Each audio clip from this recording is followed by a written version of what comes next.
Good morning, and thank you for participating in today's webinar, Elevate Your IT and Cybersecurity for the New Year, right around the corner.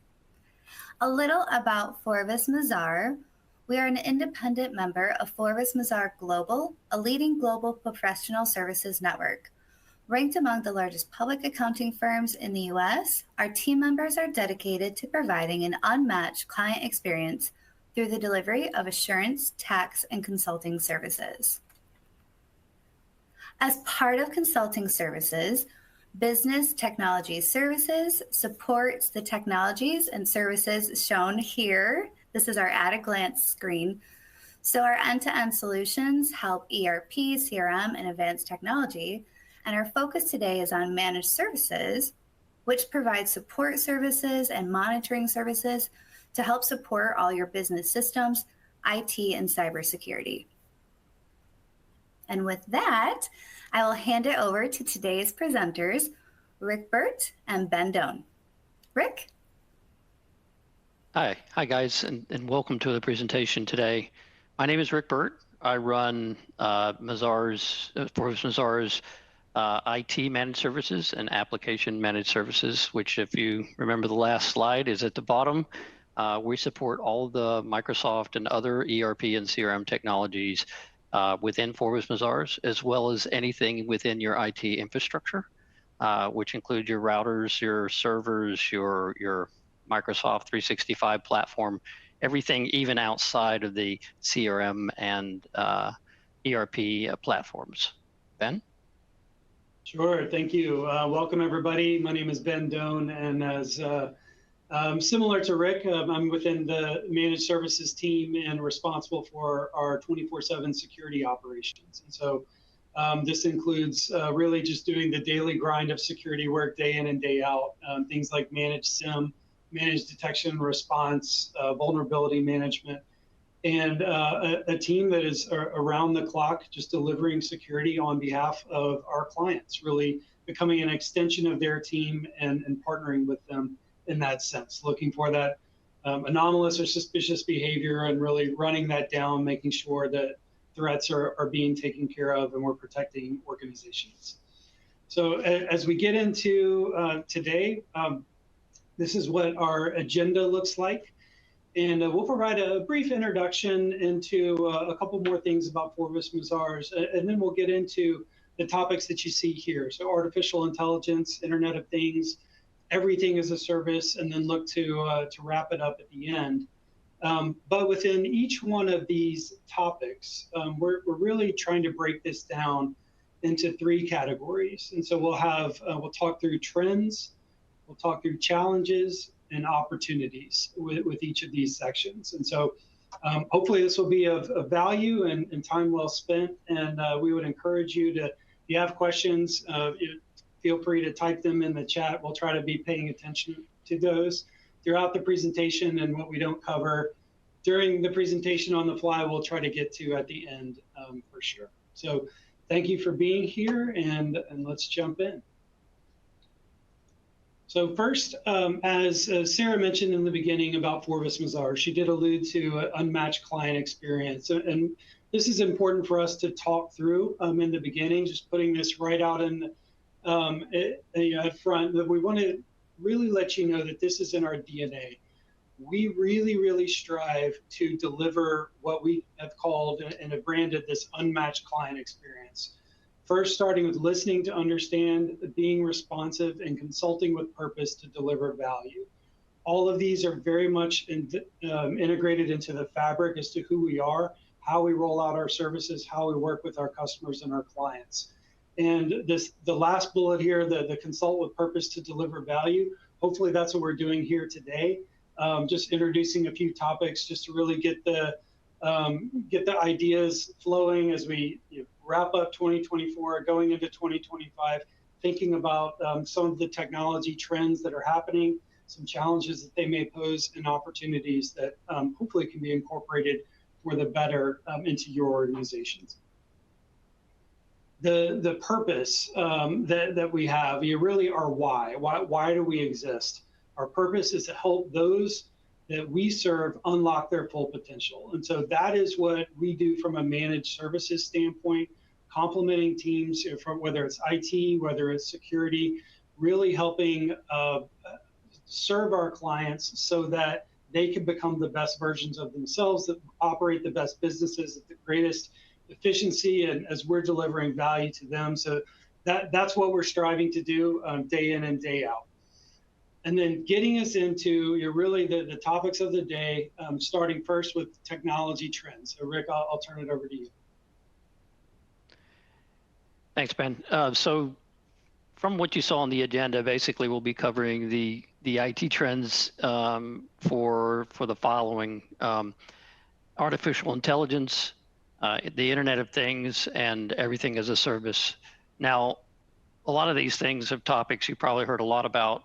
The trends are really kind of important here because whereas you may have heard of artificial intelligence, it's more around the idea of what are the trends there that are taking place, what are the adoption rates that you're going to see, how is it really being democratized, and then kind of some governance strategies behind it, because with the uptick in AI in particular, a lot of things have come out in terms of, well, great, we have this great new tool, people are really using it.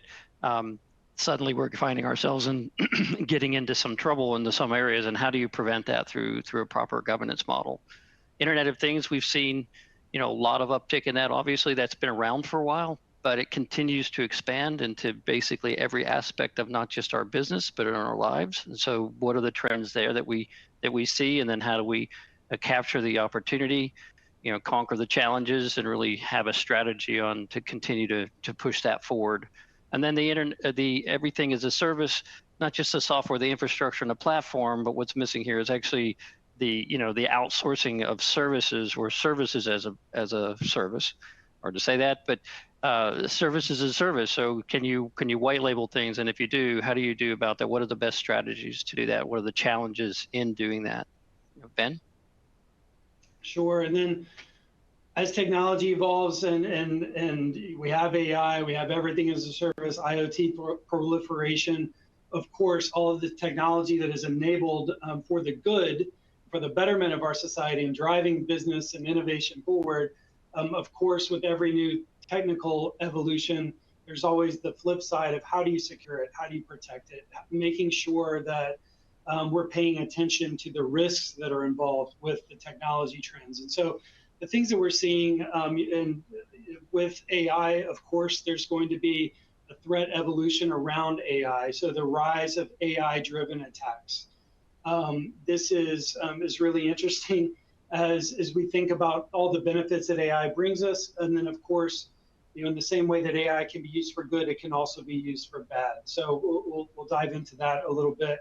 Then increased sophistication of phishing schemes. And this goes hand in hand with the AI-driven attacks, because AI is being used to cultivate and phishing campaigns that are very, very deceptive and accurate and convincing. And so thinking about what that means to the business, how do we protect ourselves against that?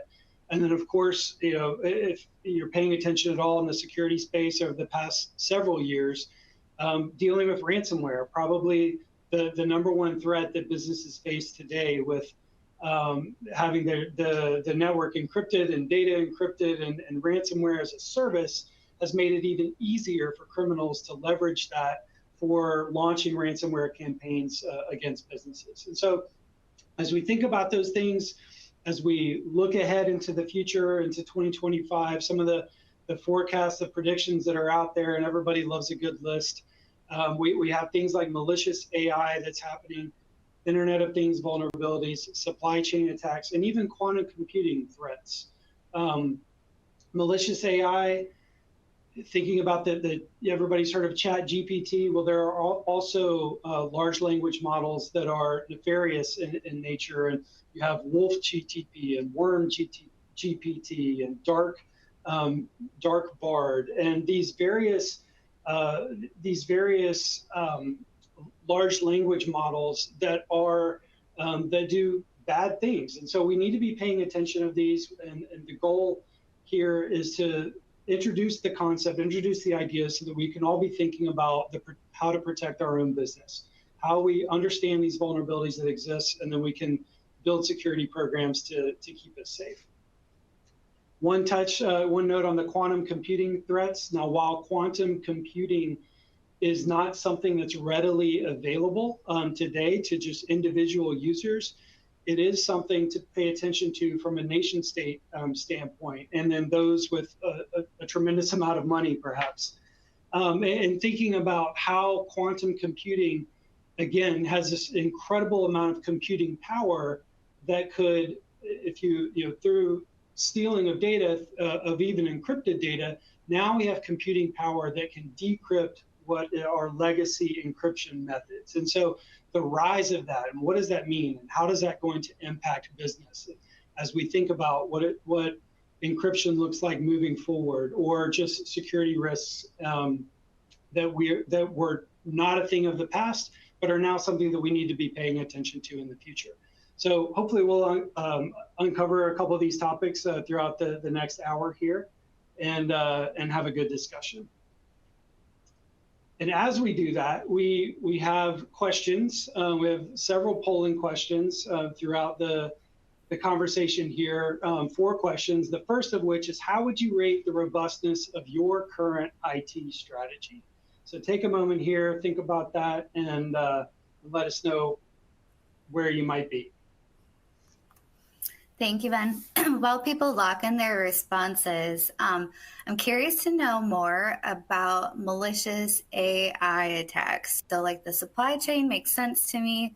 I have a brief history in manufacturing, and then I worked for an insurance company, and we had a few claims where their computer design programs and the CAD things would be locked out, right? So somebody enters the network maliciously, and then you can no longer produce your output. So that makes sense to me. What I don't know is malicious AI. How do you see that taking shape currently? Sure, it's a great question. So malicious AI, and this is something I was talking about, the dark large language models. And so what we have here are similar to ChatGPT, where you can ask a question and then you're going to receive an answer. So the same thing can happen that will generate malicious code. And so you have these nefarious LLMs that exist, and then criminals tapping into those can say, for a specific manufacturing function, if a CAD application or whatever it is, generate malicious code that will identify vulnerabilities within CAD software applications and provide the exploit for that vulnerability. And so rather than having that industry-specific knowledge that hacker may have previously needed, now you can rely on this large language model for malintent that can be used to identify those vulnerabilities and then provide the exploits there. So that's the rise in what is happening with AI, for using it for bad things. Wow. All right. Thank you for those insights. That's concerning, to say the least, and it makes sense, yes. Right? If you can write code for good, you can probably find it for bad. So the results are in. People are looking like they're somewhat confident, so that's good, and we can just discuss more things to be on the lookout for. So back to you. Sounds good. Thanks, Sarah. All right. So the second section in getting into AI, so diving a little bit deeper. The first thing that I think we're all probably well aware of is just the accelerated adoption of AI and just a tremendous amount of growth within the market of use cases all over the place. People just curious, people using it for very specific reasons. But what we see here are a few stats around ChatGPT. It's interesting to look back at this. So in November 2022, within 2 months, it had reached 100 million users that had adopted or were using the platform in some form, some way. Very, very interesting, and a high accelerated rate of growth. And as of this year, 65% of businesses are regularly using AI. 72% have adopted in at least one business function. And so the third bullet here is looking at, okay, where are businesses adopting this? We have marketing, sales, followed by product development, and then IT. I find that pretty interesting because IT, generally being the technologists of a business, are the slowest to adopt AI, to think about AI for their own use cases. So what does that say? It's the marketing, it's the sales, it's the people that are driving the business, driving revenue. They're thinking about how can we use AI to just continue to push us forward and make us more efficient, identify opportunities, become more efficient in our service delivery or whatever that is, which is great in one sense because they're pushing the technology for the benefit of the business. But at the same time, when you're sitting in IT or security, it can give you heartburn because, okay, similarly as to how cloud computing and the adoption of cloud accelerated within other parts of the business, and IT and security perhaps didn't have defined policies around it or risk measures around it. The same thing is happening with AI. So we have to pause and we have to think, like, what does a healthy adoption of AI look like for our business?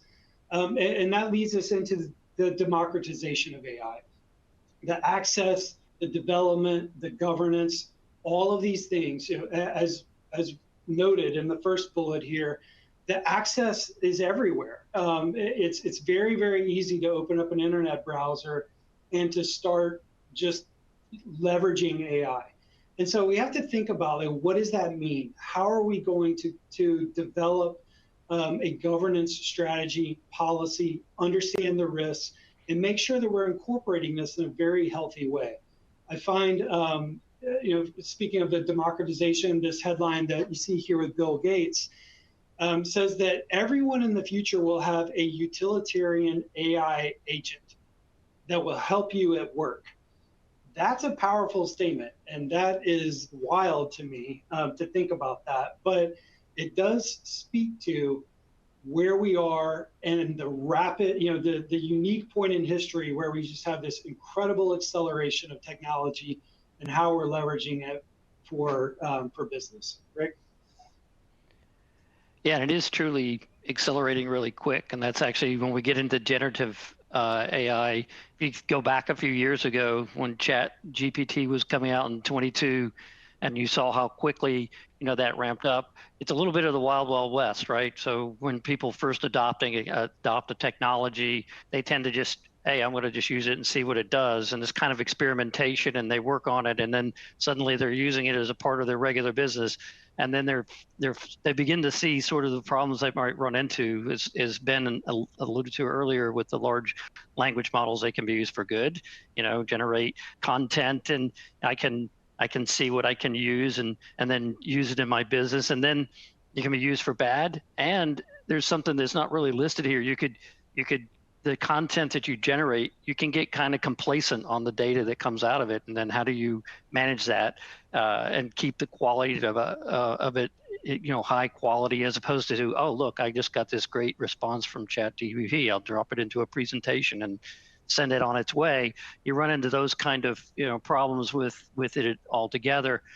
And then but on the flip side of that, you have all the good things like development. It's not quite the IT department, but people who are developing code these days, especially repetitive type of code, they are using AI to actually take the first cut at it, and then they work on it from that point forward. So there's an editing function that you usually have to adopt to make sure that that you're keeping your code good, making sure your contact's good, all of those kinds of things.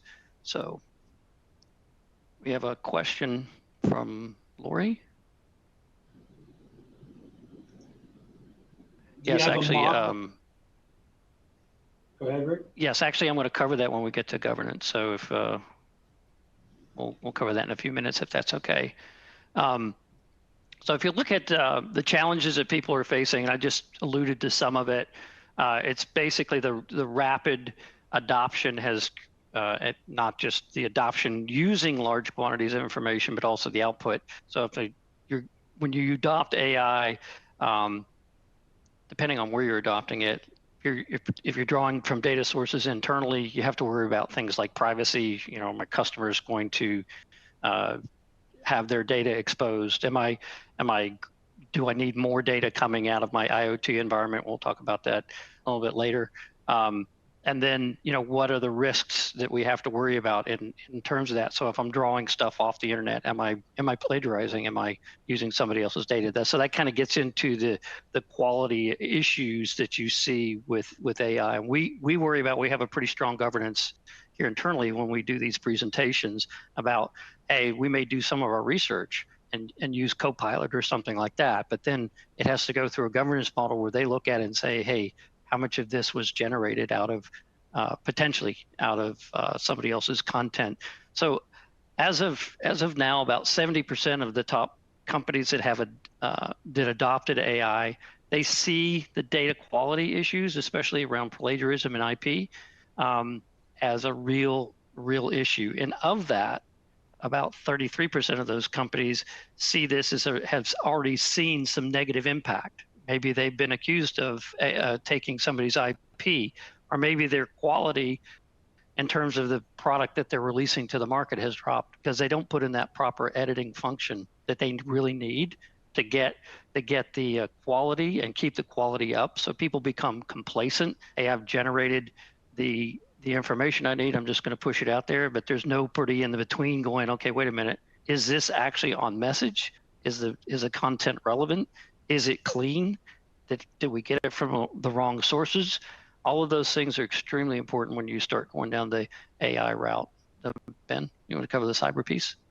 Sure, yeah. And so what we see here, the sophistication of attacks and the attack creation and execution.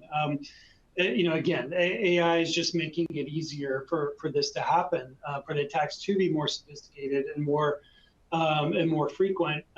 Every year, if you're a security practitioner or just in IT in general, you've probably heard of a conference called RSA, and it's an annual security conference. And this year, back in May, the FBI made an announcement that attackers are leveraging AI, and I quote here, it says, to craft highly convincing voice or video messages and emails to enable fraud schemes against individuals and businesses alike.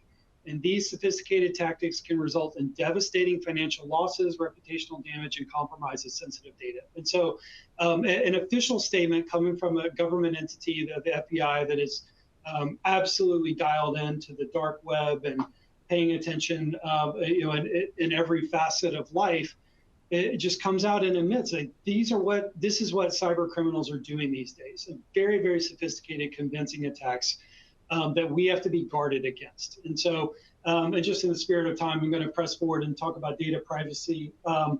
And again, I think Rick alluded to this a little bit about company data that is out there, or just concerns in this space around data collection and consent and how it's being used and aggregated into these LLMs. And there's potential for inadvertent data leakage.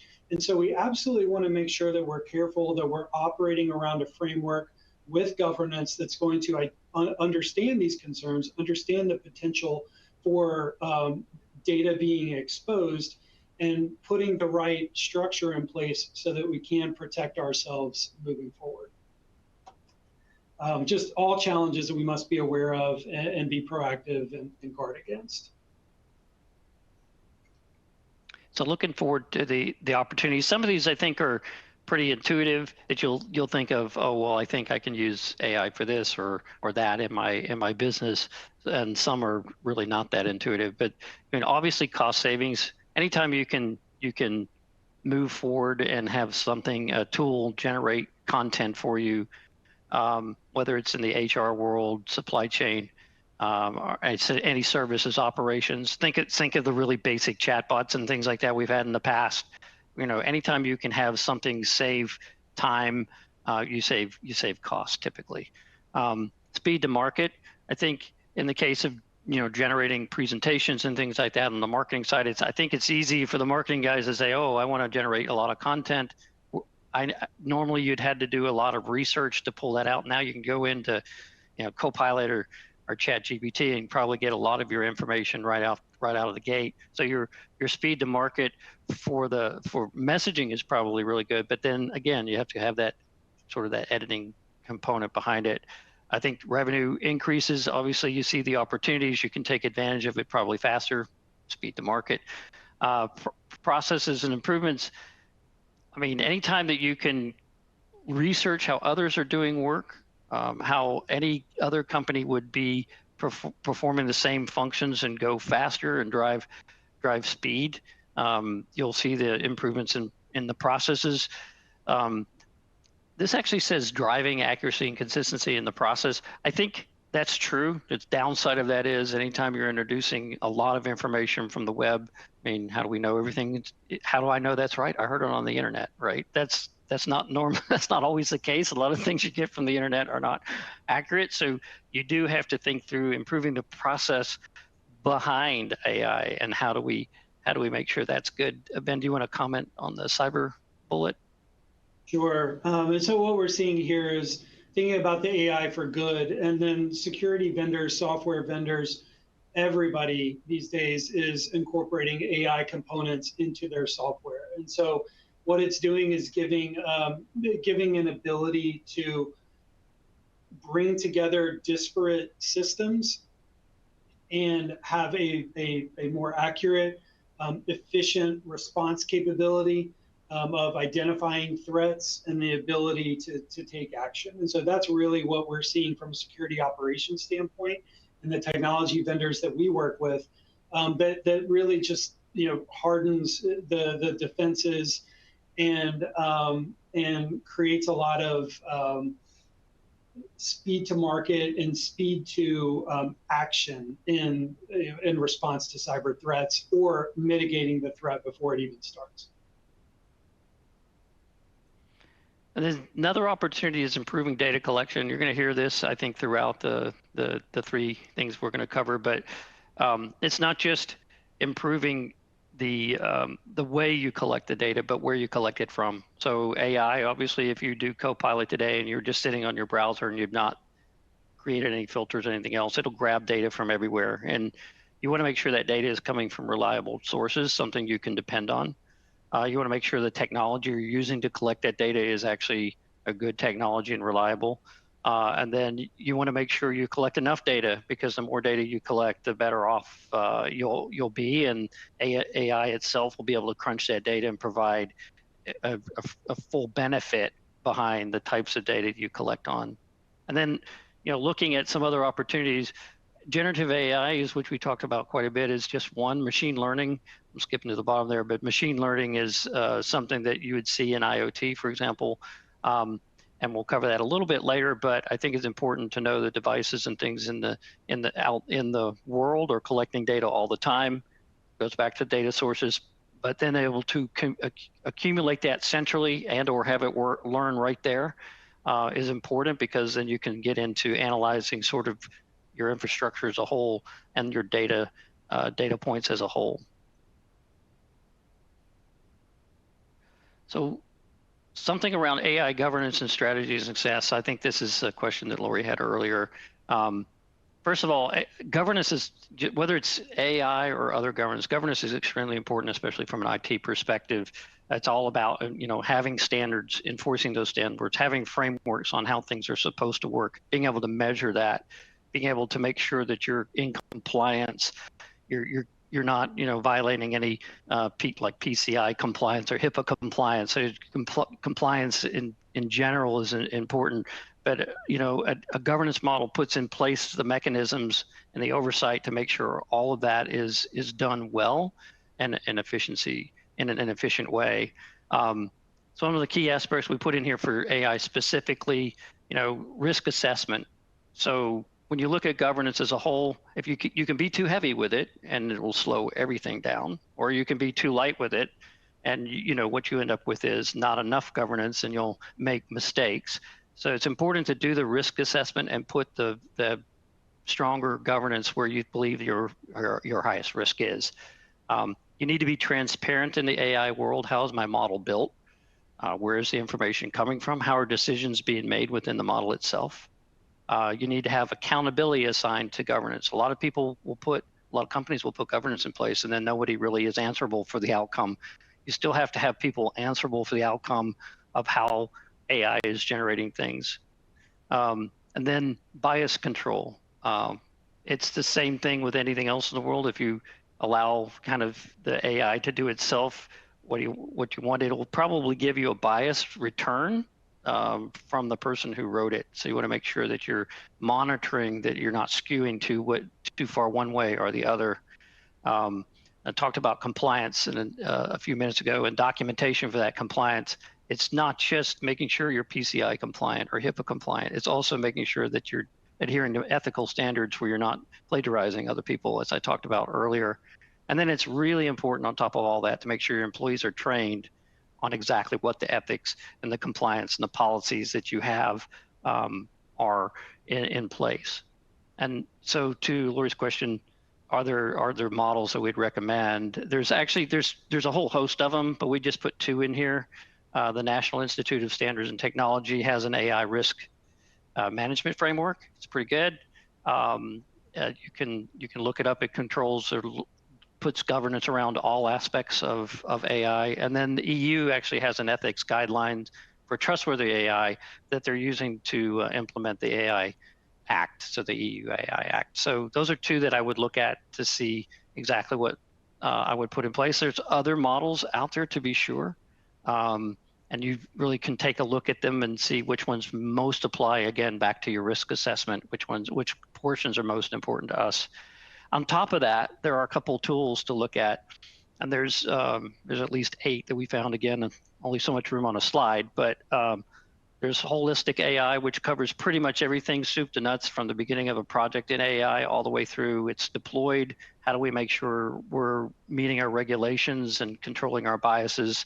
And then Credo, which is kind of in the same area, but it's a little less on the project side, a little more on the, okay, it's up and running. How do I make sure that I'm covering my risk, my governance, and compliance? Ben? All right. And AI on the cyber side. So, as we think about generative AI in cybersecurity, and I'm not going to read every word on this slide here. There's a lot of words. But generally, as we think about generative AI and cybersecurity, and I kind of alluded to it 2 slides ago, what we're seeing is really an enhancement in the security tool sets. And so the ability for stitching together attack storylines across disparate systems, or you think of the use case as a security operations analyst, and what would legacy work, they would have to think about a SIM search query and understand the syntax to be able to generate that and ask of to ask questions of the data during an investigation. Well, now with generative AI and some of the tools that are out there, you have the ability for the security analyst to just simply speak or type human sentences that get translated into search queries that allow for a thorough and rapid investigation. And then even there, after the investigation, hopefully driven to the answers that they need with efficiency and accuracy.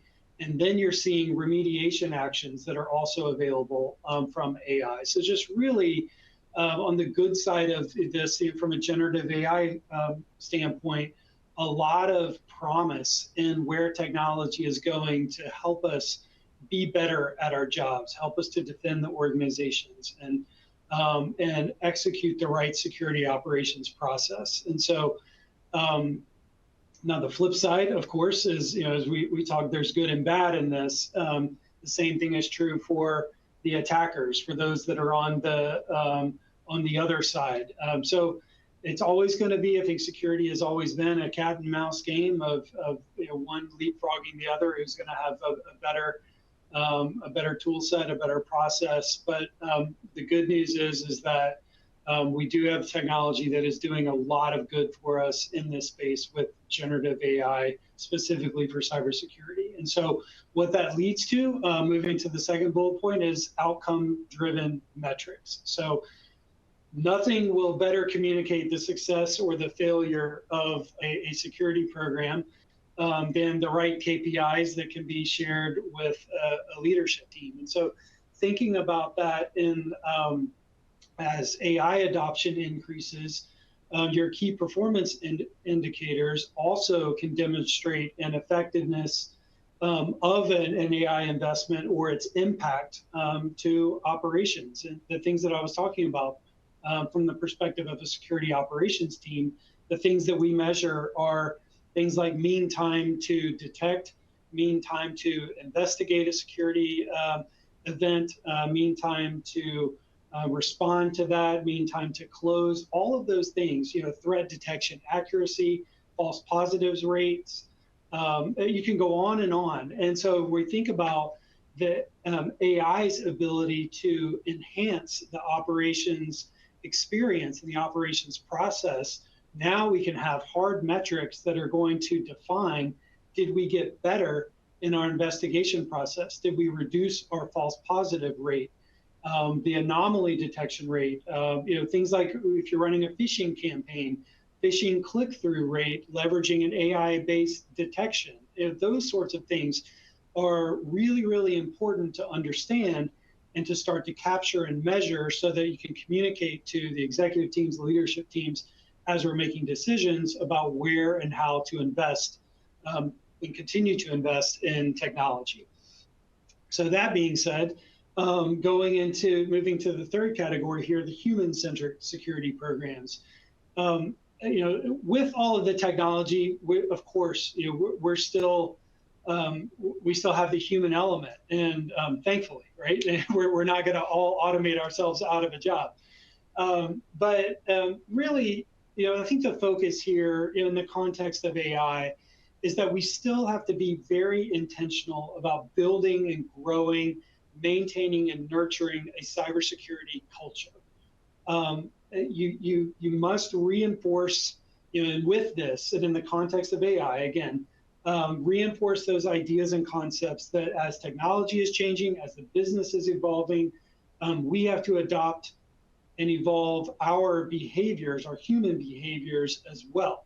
And while we can all be the benefactors of AI and helping us with our jobs, we also all must recognize the new risks that are introduced and make sure that our behaviors are aligning with the risks such that we are being safe in how we do what we do. So keeping the focus that it's still important to maintain security awareness, understand human behaviors, and push forward. Third-party risk management, nothing overwhelming here other than we rely on our vendor partners to do business. It's essential to build and manage that program that evolves with AI. So I'm just going to continue to push forward here. There's a lot of content on the slide and try to move through a little bit faster. Continuous threat exposure management. Think of this as an evolution of a vulnerability management program. Again, leveraging technology to have a constant view of what threats are evolving, exist, so that we can tackle those, remediate those quickly, and let that be an ongoing process. Identity-first security in the context of AI, just think of this as an expansion of a zero trust for an organization of its users and its systems. And then lastly, regulatory compliance and cyber literacy. The key thing here, I believe, is that executive sponsorship is an absolute must. Leaders must be brought in and have a fundamental understanding that the backbone of the business is its data. And so making sure that the confidentiality, the integrity, and the availability of that data is going to be maintained. So giving them compliance and thinking about the implications of AI and continuing to make sure that leadership is bought in to enable that to happen. So moving into our next polling question here, how confident are you in your organization's ability to proactively monitor and mitigate cybersecurity threats? So take a moment, think about that, and provide your answers. Yes, thank you. Yes, so we're on polling question 2. And then just to note, some of the slides kind of are overviews. Some, like the last one, have very detailed information. This deck is available to download here within the webinar platform and then also on our website. Also linked here today, we have some related resources. We have a little bit more information about our managed services. And we do have an article from the firm about the National Institute of Standards and Technology AI Risk Management Framework. So I encourage you to check out those related links.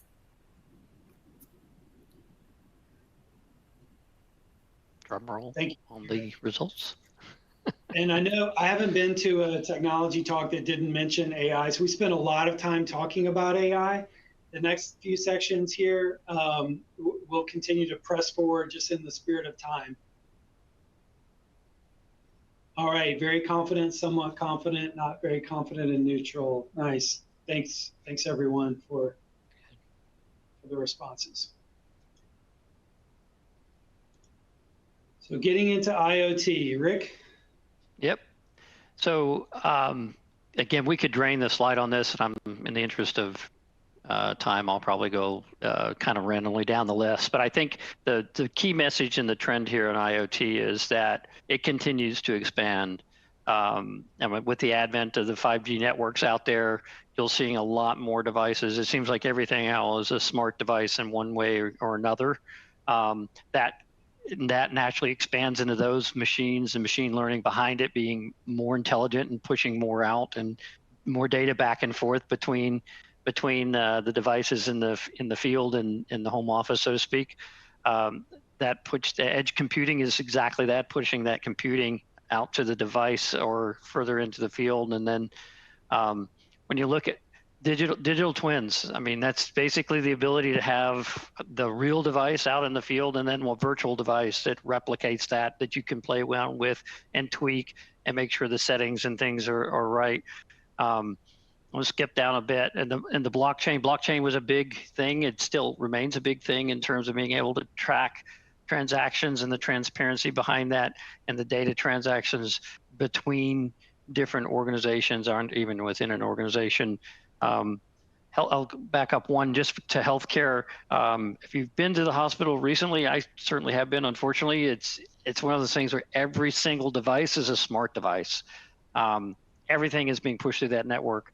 Every device is talking to each other and updating medical records all at once. So all of the things behind that takes a lot of effort to do that. And there's a tremendous amount of data that gets pushed. I'll go to the next slide. I can do that, sorry.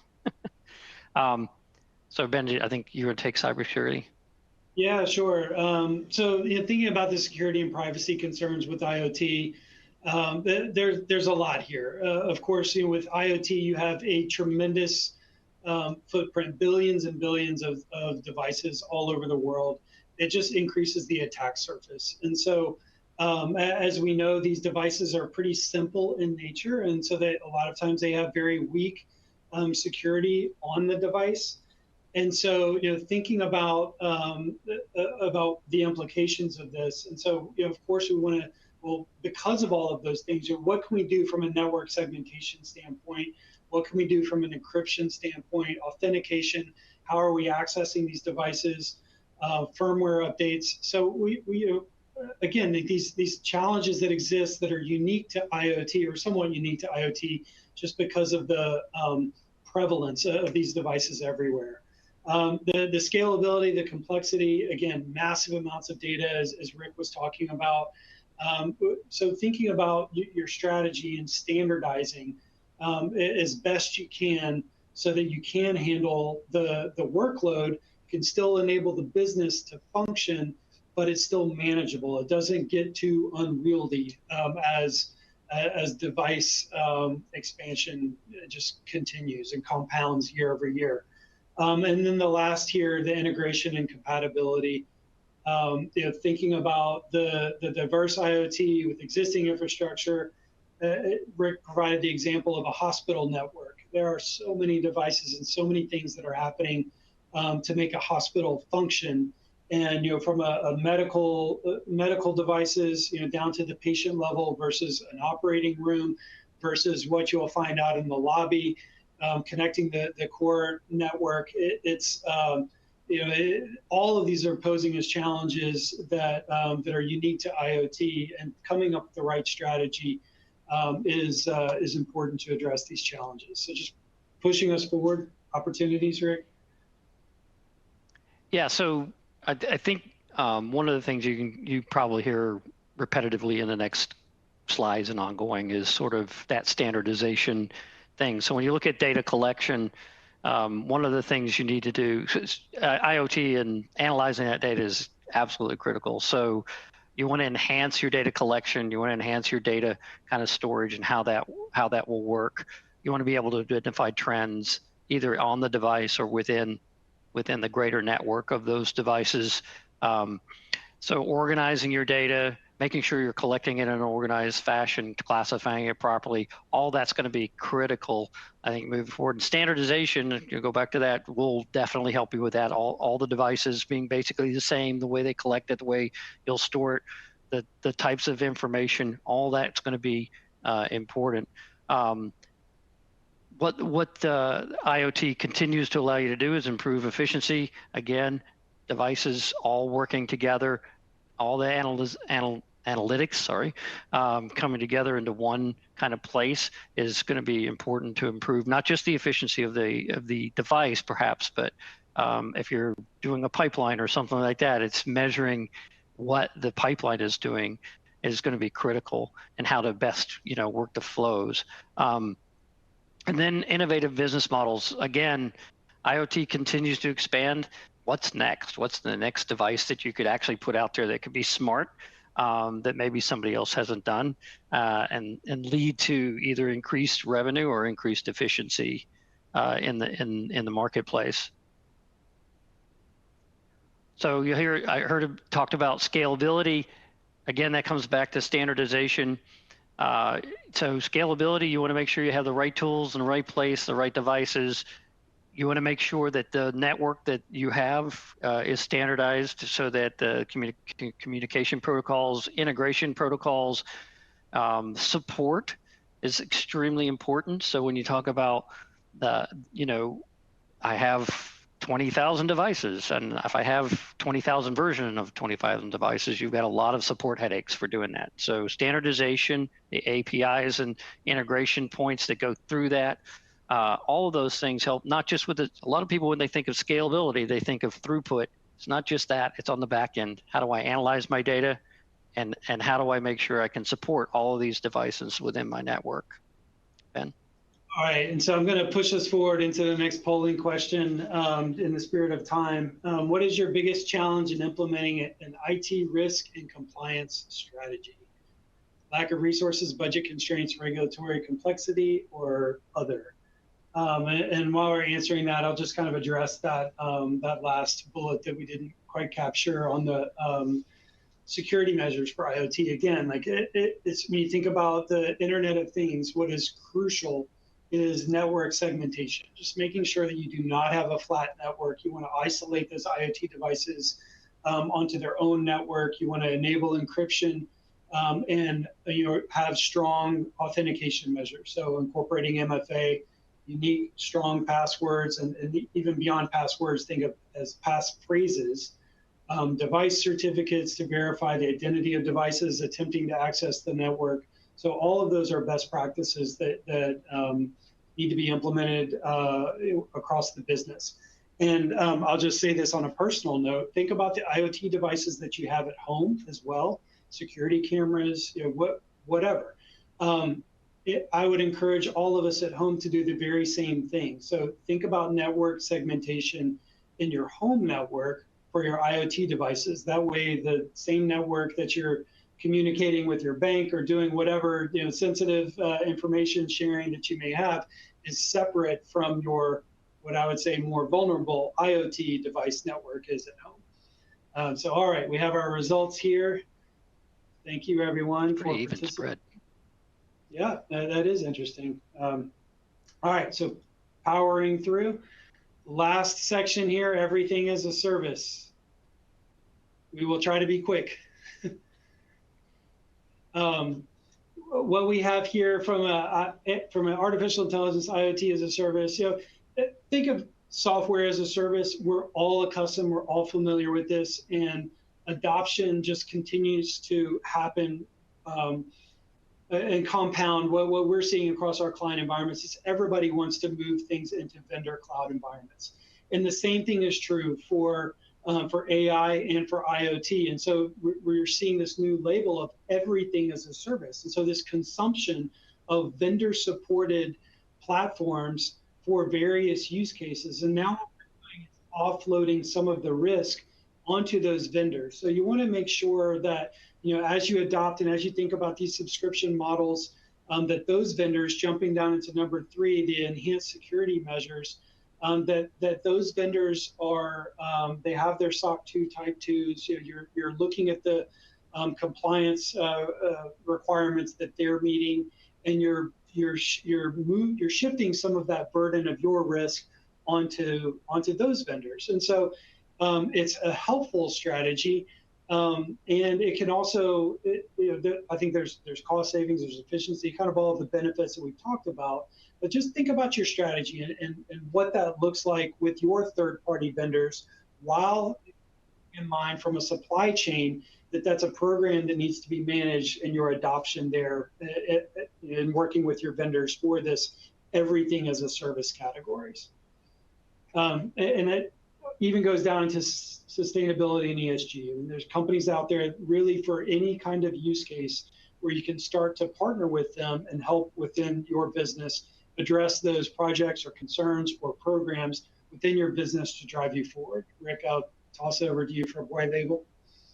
Yeah. So we often think of technology as, the thing that's as a service, but it's interesting that you have now services as a service. It's probably always been out there, people white labeling services within their business, but I think now with the technology behind it, you're just seeing it even more. So you're having sort of on the rise companies that basically will allow you to rebrand their services, customize them to your needs, and then they'll actually deliver the service for you. There's some challenges in all of these as a services.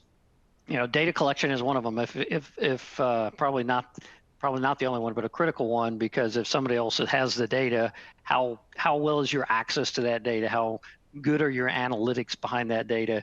How do I store the data to use AI? That we talked about earlier, to make sure that we can understand exactly what's going on in our business. So let's move a little faster, but the governance piece of this, kind of like the data, is really important, because if you are outsourcing or even outsourcing to someone else your services, you have to have a really good governance behind it. Those services can be used or misused. Companies that do the as a service thing can go out of business. You want to make sure you have the right partner. You want to make sure you manage that partner well. And you want to make sure they have the right tool set, the technology behind it. That, are you aligned with the technology that they have in it? So the governance helps you control that risk that you would see in any of that. Not the least of which should be your research before you even enter into a kind of agreement as a service. Opportunities, data collection, we've come back to that several times. Make sure you have the ability to get the data. Make sure you can perform the right kind of analytics on that data. The risks behind doing a white label as a service, main thing is, if it's your main business driver, it's kind of a bad phrase there, but if it's your main business driver, I wouldn't advise it. It's just personally, I wouldn't want to outsource my main business. I would prefer to keep it on the periphery of the services I deliver, because there's a lot of risk in it being your main business. Make sure you have the right SLAs in place with someone who's that is delivering the service for you, and that those SLAs are measurable and well-defined. And then make sure you check your commercial coverage. That's so important, to make sure that yourself, your people downstream from you can be protected against any unforeseen issues, including the company you're working with going out of business. So it's so important that you have that kind of downstream coverage models for your anything you do as a service. Then the last thing, the strategies, is know your business's core strengths and weaknesses, where you don't want to try to provide a service, or you want to provide an as a service kind of thing to someone else. Know what you're good at. Make sure you don't do the things you're not good at. Define your as a service strategy, whether that's a software or ERP, a service as a service, it doesn't really matter. Make sure you have strong executive ownership for any relationship you enter into as a service, and vet your partnerships really well. And then the last thing is measure the returns. everything you do with as a service, you need to be able to have it in such a way that you can measure the outcomes and know exactly where you land. So concluding? Oops.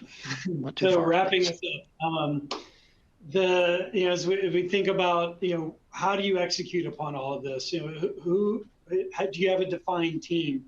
Do you have the capabilities in-house, or do you look to partner with a service provider? All are questions that just need review and analysis and thinking about what is the most efficient way to execute, most cost-effective, most productive. And the truth is, it depends on what kind of company you are. Big company, small company, medium size. What's the right model? Do you have one expert and then leverage an outsourced team? I think all of the models worked really depending upon the kind of business that you are, the size, or what it is that you're looking to accomplish. But as we think about, on the people side, finding ways to reduce the IT and cyber skills gap as you identify who's on the team. If it is 100% internal, then our encouragement to you would be to really embrace the training, embrace certifications, try to get your people skilled up, and so that they can deliver and deliver with confidence, and you're empowering them to be successful in their jobs and really supporting them in that.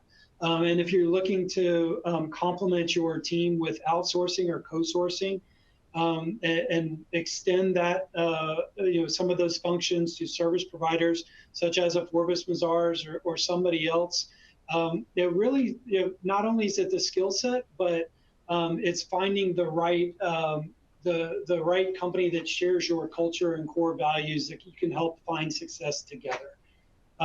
So lastly, just moving us into this final polling question, just let us know if you're open to us contacting you. We really appreciate everybody taking the time to join us today.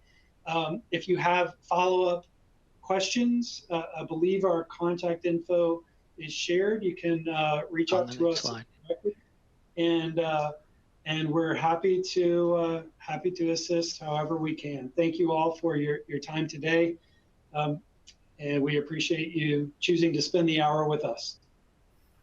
Yes, thank you. Thank you, Rick and Ben. Oh, Rick, off to you. I'll let you get your final remarks. Oh, that's okay. I was just going to say thank you, everybody, for attending. We really appreciate it. Just let us know, how this went for you. Feel free to reach out to us. As we've talked about in the introductions, we run a managed service. We are a service as a service. I probably should have mentioned that in that slide, but I appreciate your time. Yes, thank you. And that's a great reminder. So if you haven't logged in Q4 yet, if you have additional questions, please go ahead and hit yes. Even if it's just questions about, hey, I think I have a gap in this section of my IT. Like, who can I reach out and talk to it? Well, Rick and Ben are wonderful resources for that. So we're happy to discuss further. So again, thank you for your time. We hope you will join us again for a future webinar.